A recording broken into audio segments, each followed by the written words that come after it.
Добро вечер.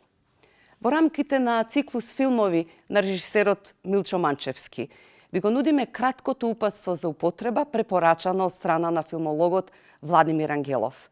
А вечерва на програмата ќе можете да го погледнете филмот Мајки и краткиот игран филм Крајот на времето. Да уживаме во проекцијата.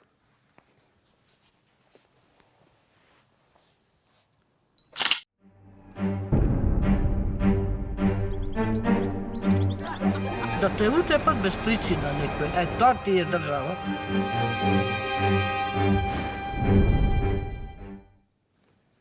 Здраво, јас сум Владимир Ангелов, филмолог и вечерва го гледаме филмот Мајки.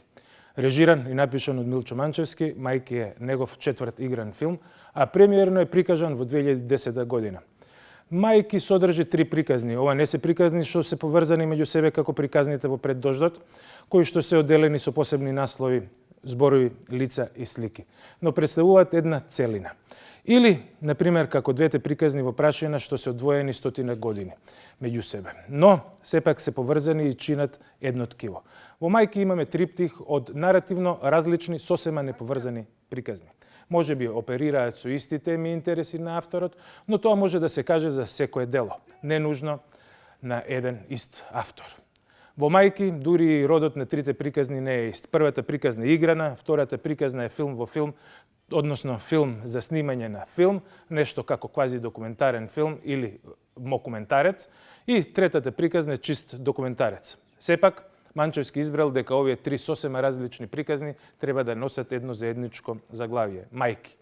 И во претходните три филмови Манчевски ги слика мајките како субјекти околу кои се врти действието.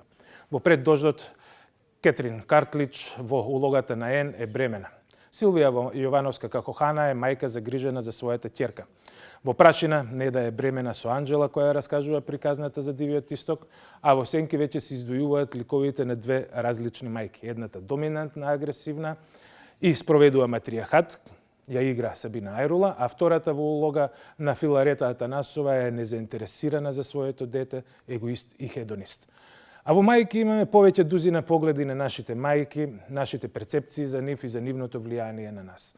Во првата и најкратката приказна ќе видиме како една ординарна и банална лага полека станува вистина. Во првата приказна девојчињата кои сте главни хероини започнуваат да веруваат во својата лага. Девојчињата се во најмала рака невоспитани и нивните акции предизвикуваат страшни последици. Втората приказна е за една филмска екипа што оди во Маријово и во некое тамошно запустено село наоѓаат старец и старица што се брат и сестра, но не разговараат од некоја банална причина која и двајцата ја кријат или не сакаат да ја разоткријат докрај. Камерманката се поврзува со бабата и почнува да ја посетува чувствувајќи ја како сурогат мајка. Третата, документарната приказна е приказната за Владо Танески, првиот масовен убиец во Македонија кој убиваше жени, чиј профил потсеќа на неговата мајка. А затоа што беше новинар, потоа пишуваше за убиствата. И во оваа приказна останува горчината на нецелосно дознаената вистина, затоа што вистинитата приказна завршува без судење. Ниедно животно сценарио не може да надмине филмско сценарио, вели еден од соговорниците во документарниот филм. Јас не сум баш убеден во тоа. На почеток реков дека приказните се речиси неповрзани, но сепак се поврзани. Во првата сторија, која децата поминуваат улица, колата што чека да поминат е джип во кој што се наоѓа филмската екипа од втората приказна. А во втората приказна, која старецот раскрстува со минатото палејќи ги сликите, помеѓу сликите можеме да го видиме и новинарот Владо Танески од третата приказна. Манчевски ги крие овие нишки како малите лаги што ги ткаат трите приказни.